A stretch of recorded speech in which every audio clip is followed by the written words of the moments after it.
कर देते हैं। खाना खा के आए हम, अभी हमको कुछ और चाहिए। कपड़े उतार।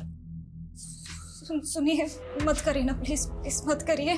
छठा महीना चल रहा है, डॉक्टर ने भी मना किया था। आप तो जानते हो बच्चे को नुकसान होगा ना। भाड़ में गई तू, तेरा ये बच्चा और तेरी डॉक्टर, हाँ समझी? मत मत मत मत अभी करिए। मुंह बंद रखा। चल कपड़े। नहीं नहीं, सुनिए ना प्लीज, प्लीज मत करिए ना। सुनिए, मत करिए ना प्लीज, मत करिए। नाटक मत करो, मुंह बंद रख। हमारी बेटी के आसपास भी दिखे ना तुम, तो हम चीर के रख देंगे सबको। हाथ लगा के तो दिखा, लगा के तो दिखा।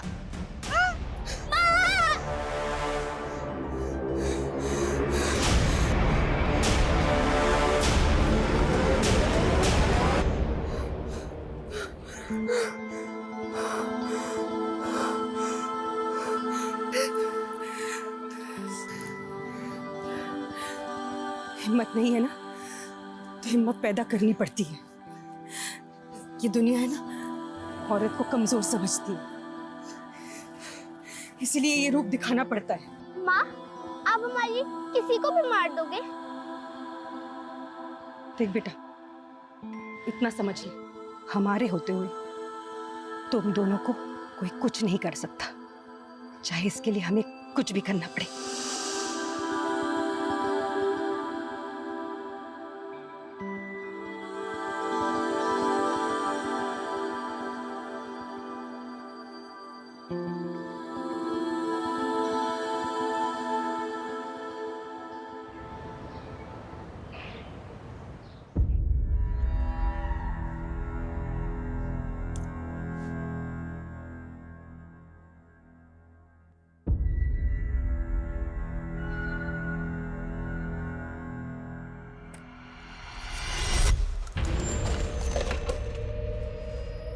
क्या खुद को इतना शीशे में देखता है?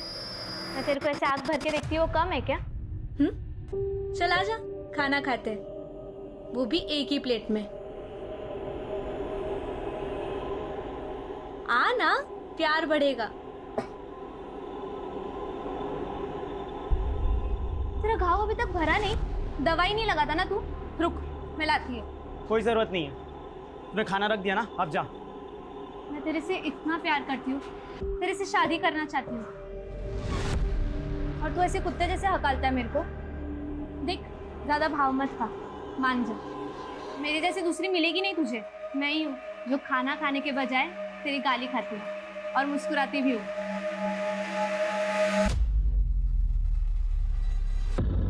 The number you are trying to call is currently not reachable. The number you are trying to call is currently not reachable.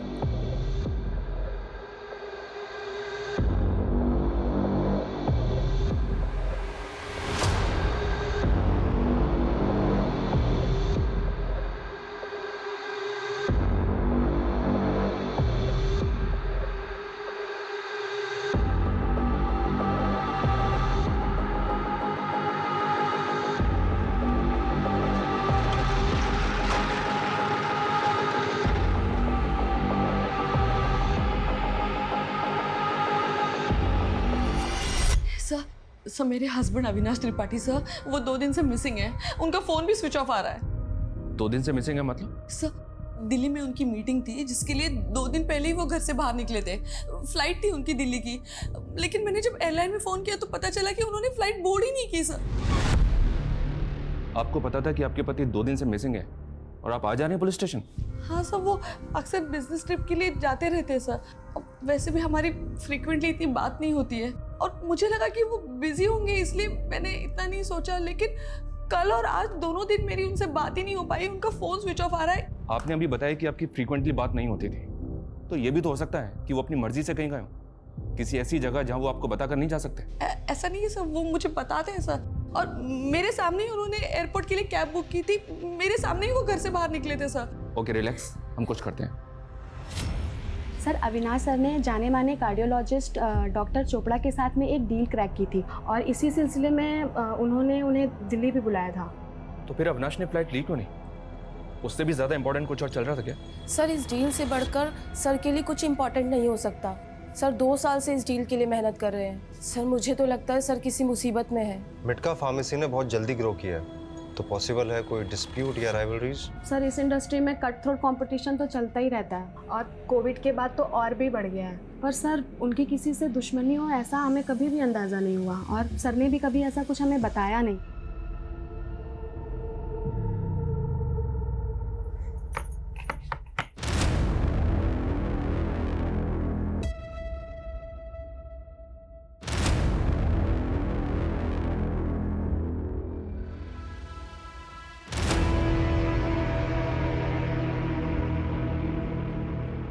कैसी लग रही हूँ? एकदम हॉट ना? तो फिर आ गई? अरे आई कहाँ? तू अंदर आने देगा तो आऊंगी ना। अरे अरे बोल ना, कैसी लग रही हूँ? मस्त लग रही हूँ ना? अरे तू आदमी है कि क्या है रे, कि मेरे में ही कुछ कमी है? सुंदर नहीं लगती क्या मैं तुझे? देख, मैं ना तेरे से बहुत प्यार करती है, तेरे लिए कुछ भी कर सकती है। मधु समझना यार, मैं तेरे लायक नहीं हूँ। मैं तुझे खुश नहीं कर सकता। क्यों नहीं कर पाएगा? नहीं बता सकता यार मैं। क्यों नहीं बता सकता? अब जब तक बताएगा नहीं मैं यहाँ पर ही बैठेगी, हिलेगी नहीं यहाँ से।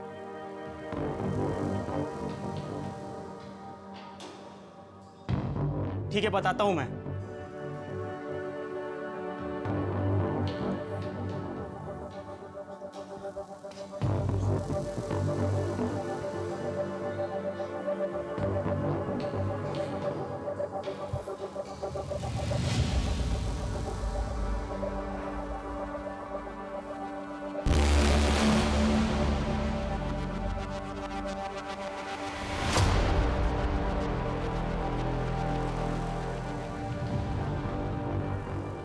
देख लिया मधु, तुम एक आदमी से प्यार करती हो, वो मैं नहीं हूं।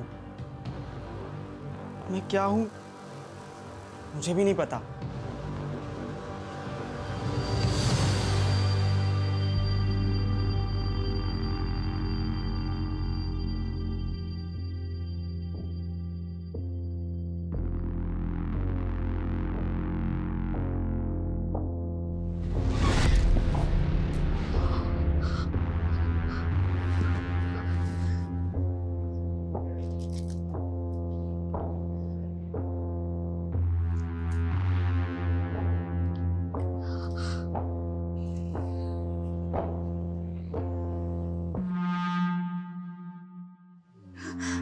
पापा, पापा हम बोल रहे हैं। पापा हम आपके हाथ जोड़ते, आपके पैर पड़ते, प्लीज प्लीज हमें यहाँ से लेकर जाइए। पापा ये आदमी हमें मार डालेगा। बार बार काहे फोन करती हो तुम? देखो अब जो है तुम्हारा वही सब कुछ है, अब यहाँ कुछ नहीं रखा तुम्हारे लिए। पापा अगर माँ होती ना आज, तो हमारे साथ ऐसा नहीं होता ना, वो कभी होने देती। वो होती तो ना, अब नहीं है ना।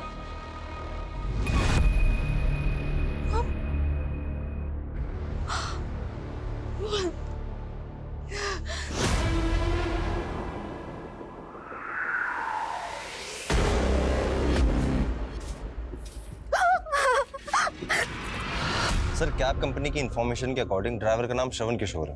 वो 26 साल का है, इंदौर का रहने वाला है। सर कंपनी ने बताया कि उस दिन उसने पैसेंजर लेने के फौरन बाद ड्राइव को कैंसिल कर दिया था, तब से वो जॉब पे नहीं आया और उसका फोन भी नहीं लग रहा। सर हमने भी ट्राई किया था, फोन नॉट रीचेबल बता रहा है। श्रवण ने पैसेंजर बिठाने के बाद ड्राइव कैंसिल क्यों किया? और डिसेंट से देखने वाले अविनाश का एक कैब ड्राइवर से क्या लेने देना? जी ये श्रवण किशोर है, पहचानती हो? जी साहब। ये श्रवण किशोर अभी कहाँ मिलेगा? पता नहीं साहब, 3-4 दिन पहले तो देखा था, उसके बाद में पता नहीं कहाँ गायब हो गया।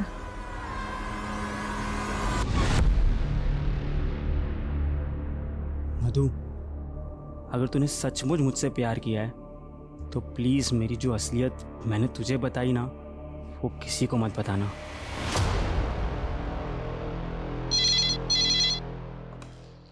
Hello, what?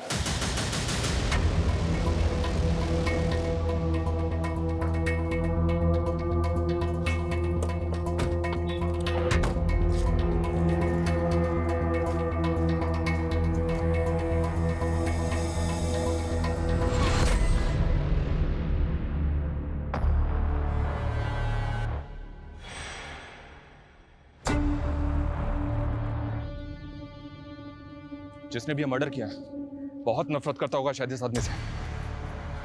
बॉडी के 5 टुकड़े, हाथ पैर और धड़ मिल गया, लेकिन सर गायब है। सर एक मिनट। हेलो, क्या? ठीक है, ध्यान रखो, हम पहुंचते हैं। सर, बॉडी का सर भी बरामद हो गया।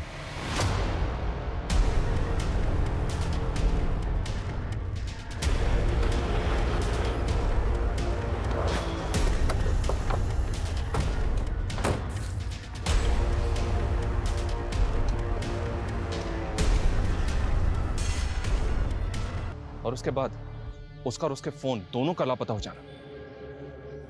कैब में बैठने के कुछ देर के बाद उसका फोन हुआ था, तो पॉसिबल है कि इसके पीछे श्रवण हो। सर, एक रैंडम कैब ड्राइवर और इतने बड़े एंटरप्रेन्योर का क्या रिलेशन? ये तो पता करना है। इसको पोस्टमार्टम के लिए भिजवाओ, फैमिली को इन्फॉर्म करो और इंदौर चलने की तैयारी करो। सर,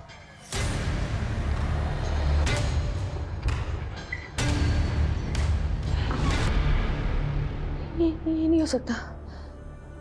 ये अविनाश मुझे छोड़कर नहीं जा सकता। अविनाश मुझे छोड़ के कभी नहीं जा सकता। प्लीज पानी दो।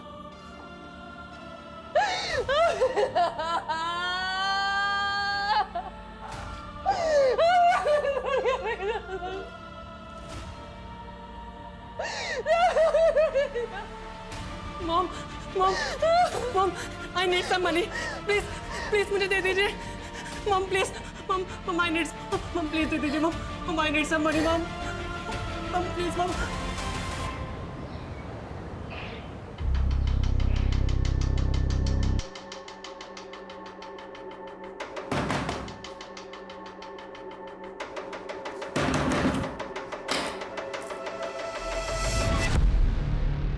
श्रवण किशोर यहीं रहता है? कहाँ है? बुलाओ उसे। वो घर पर नहीं है। कहाँ गया? कब तक आएगा? जी पता नहीं है, वो कभी बता कर नहीं जाते हैं। झूठ बोल रही हो, बता कर नहीं जाते? ए, कौन है? क्या बात करी इससे? हाँ भाई, कौन है तू? श्रवण किशोर तू ही है? हाँ मैं ही हूँ, तेरा बाप श्रवण किशोर। बोलने से चलेगा कि लिख के दूँ? हाँ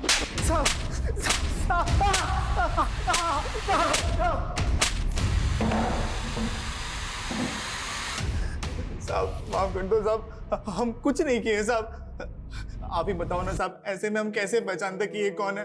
हमको लगा कि मेरी बीवी का कोई। बिल्कुल चुप।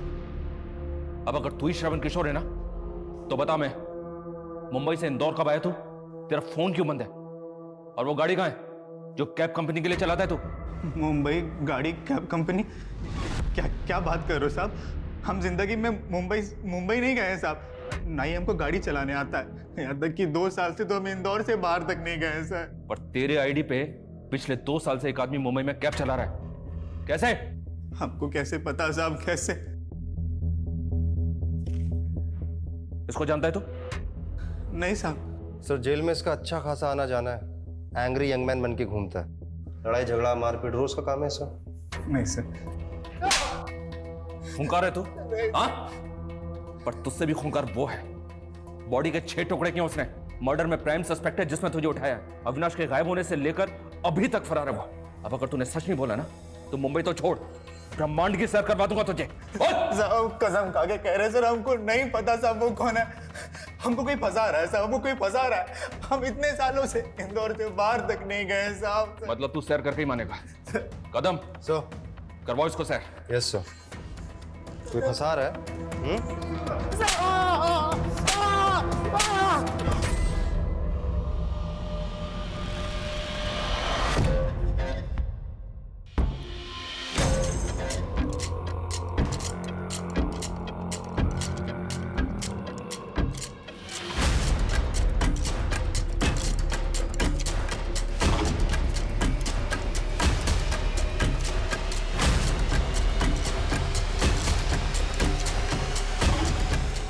सर, हमने श्रवण के ट्रैवल रिकॉर्ड्स चेक किए, वो सच बोल रहा था। वो मुंबई कभी गया ही नहीं, उसका कोई कनेक्शन भी नहीं है वहाँ पे। सर, फेक श्रवण जो कैब ड्राइवर था, उसने असली श्रवण के एड्रेस पे पहले नकली आधार कार्ड बनवाया और फिर उस आधार कार्ड के बेसिस पे और डॉक्यूमेंट्स बनाया।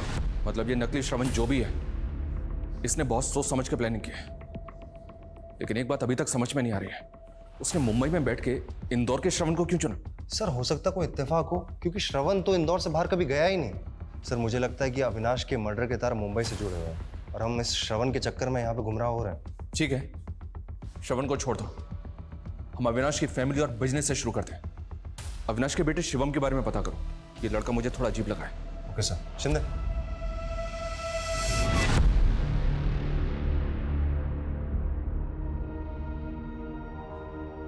अविनाश, मैंने वो सारे पॉइंट्स अंडरलाइन कर दिए हैं जो तुम्हें क्लाइंट के सामने हाईलाइट करने हैं, जो हमारे प्रोजेक्ट का यूएसपी है। ठीक है? Okay boss.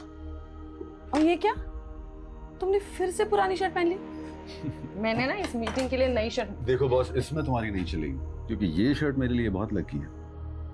तुमने अपनी फर्स्ट सैलरी से ये शर्ट गिफ्ट की थी मुझे।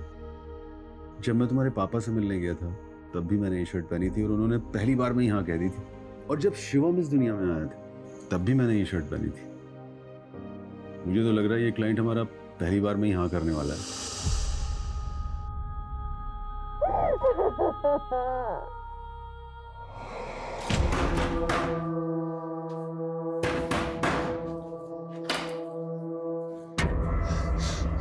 आ गए आप? क्यों लेकर गए थे आपको? कौन थी बोलो? तुझे नहीं पता कौन थे वो? तुझे नहीं पता कौन थे वो? नहीं मालूम तुमको? हाँ, नहीं मालूम तुमको? हाँ, एक ये था और एक वो मुंबई में बैठा तेरा यार, हाँ, जिसके साथ मिलकर हमको फंसाना चाहती थी। हाँ, फंसाना चाहती थी हमको। हाँ, चल बुला बुला बुला बुला। तुम दोनों की ना हम मार मार के हड्डी पसली एक कर देंगे, समझे? हाँ, बुला उसको। साली जान से मार देंगे हम तुमको, जान से मार देंगे, जान से मार देंगे हम तुमको।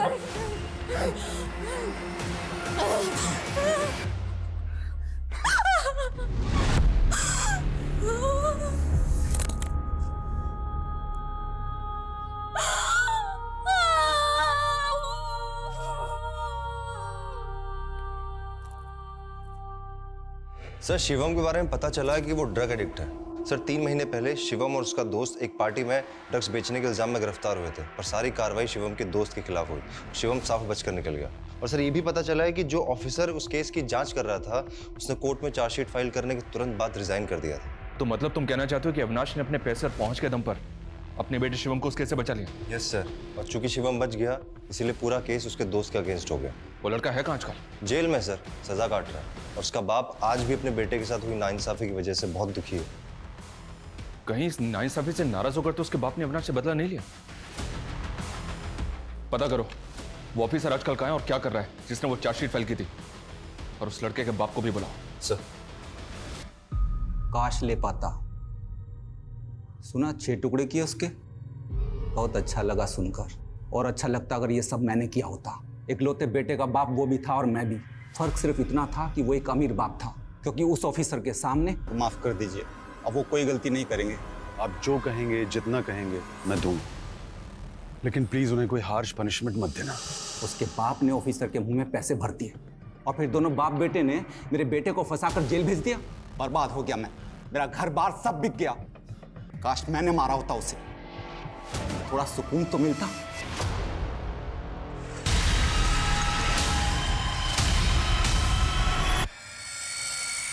तो कभी मुंबई आया तक नहीं, उसको फ्रेम करने का क्या मतलब है? और वो कैब ड्राइवर, वो कौन है और कहां है?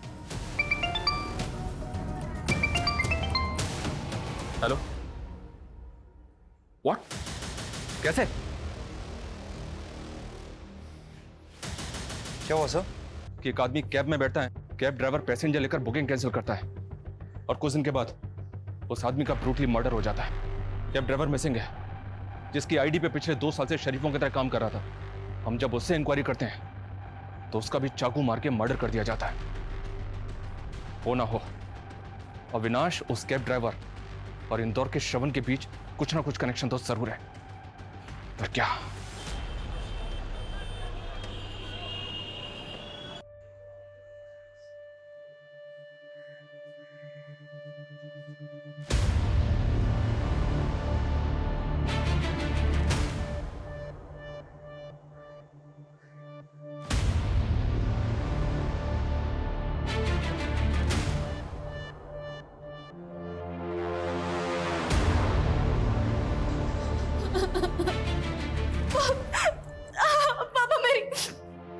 मेरी बात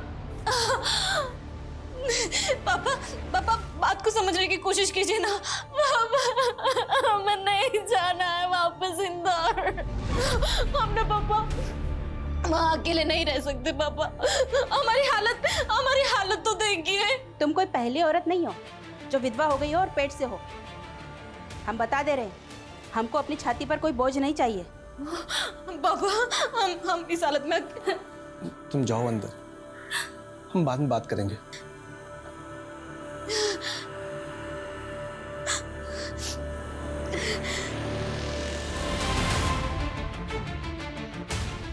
हम मानते हमारा बेटा श्रवण कुशल था,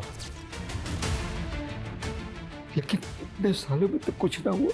हमें के कुछ समझ में नहीं आ रहा कि अचानक श्रवण के साथ ये क्या हुआ। झूठी तसल्ली ना दे, अपनी बेटी से पूछ क्या हुआ। दिलीप यार, तूने अपना बेटा खोया है तो उसने भी अपना पति खोया है। हमारी बेटी तेरी बहू है, उसकी पेट में तेरे खानदान का वारिस है। भाड़ में जाए बहू और भाड़ में जाए वारिस। हम तो ये सोच के पछता रहे कि ऐसी मनुष्य लड़की को अपनी बहू बनाया ही क्यों, जो हमारे बेटे को खा गई। श्रवण और अविनाश, ये दोनों कानपुर के रहने वाले हैं। सर सेम शहर और same locality. What? Yes sir.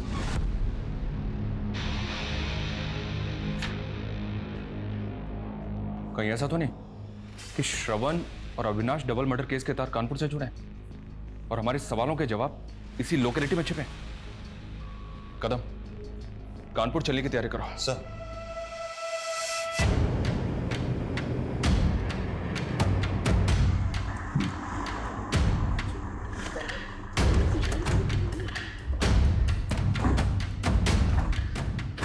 Sir, ये अविनाश का घर है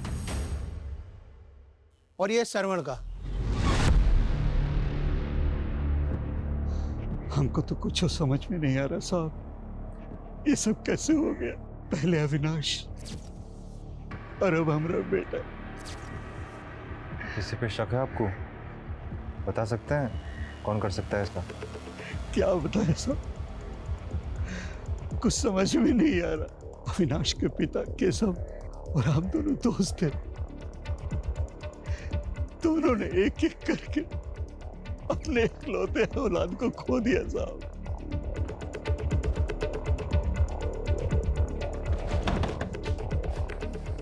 ये आपके पड़ोस में? मीरा,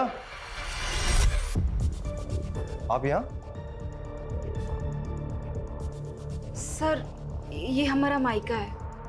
उनके जाने के बाद हमारा इंदौर में रहना मुश्किल था, तो हम यहाँ कानपुर चले आए पापा के घर। सर, ये मीरा है, श्रवण की वाइफ। तो मतलब श्रवण, अविनाश और आप तीनों पड़ोसी हैं? पहले मुंबई, फिर इंदौर और अब कानपुर। फिर भी अभी तक हमारे हाथ खाली हैं। इस ट्रायंगल ने सर घुमा दिया मेरा। कुछ तो मेजर है जो हम मिस कर रहे हैं। ये क्रिमिनल हमारी आंखों के सामने गेम खेल रहा है और हम उसे पकड़ नहीं पा रहे। ऐसा मेरे करियर में आज तक नहीं हुआ। सर, एक्चुअली कोई क्लू नहीं मिल पा रहा है, सब क्लियर है। अविनाश और श्रवण दोनों इकलौते बेटे थे, दोनों की फैमिली दुखी है और उन्हें किसी पे शक हो, सर ऐसा भी कोई हिंट नहीं मिल रहा है। मीरा की फैमिली, उसमें कौन कौन है उसका बैकग्राउंड चेक किया? यस सर, मीरा के फादर का नाम भानु है, उनके 3 बच्चे हैं सर, 2 बेटियां और 1 बेटा।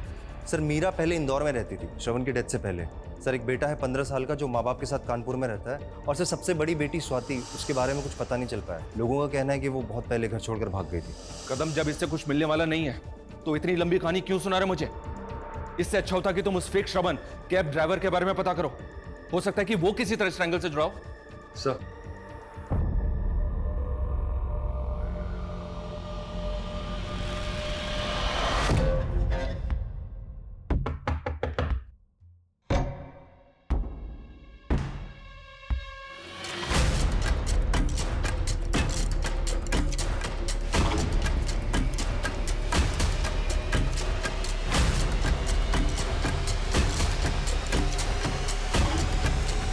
मीरा,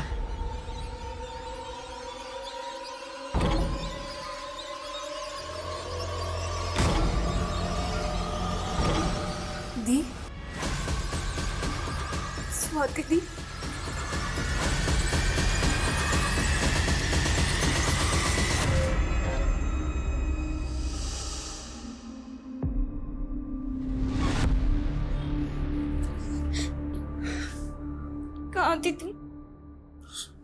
रो मत।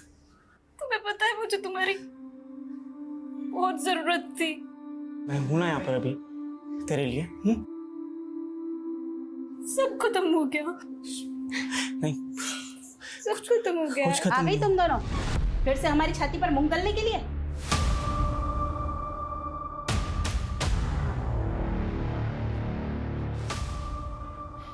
तू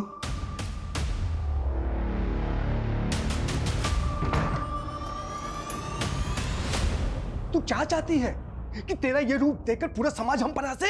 आपको बस अपनी और इस समाज की पड़ी रहती है। हम और मीरा क्या चाहते हैं, किस हाल में, कभी सोचा है आपने?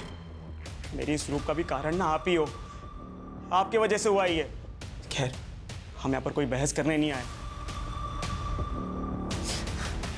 हम अपनी बहन के लिए आए। अच्छा, तो अपनी बहन को लो और निकलो यहाँ से। वो भी करेंगे, निकलेंगे यहाँ से हम।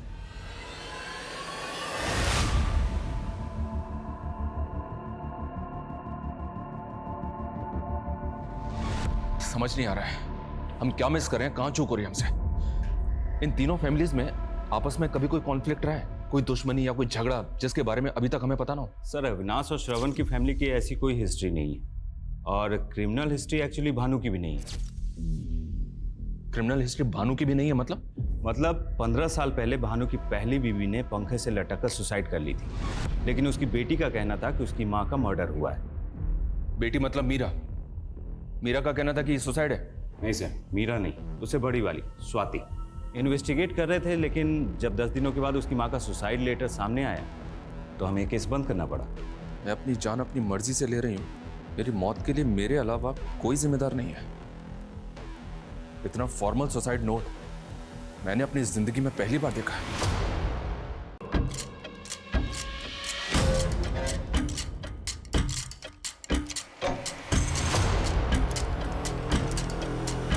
आज उनका बदला पूरा कर दिया,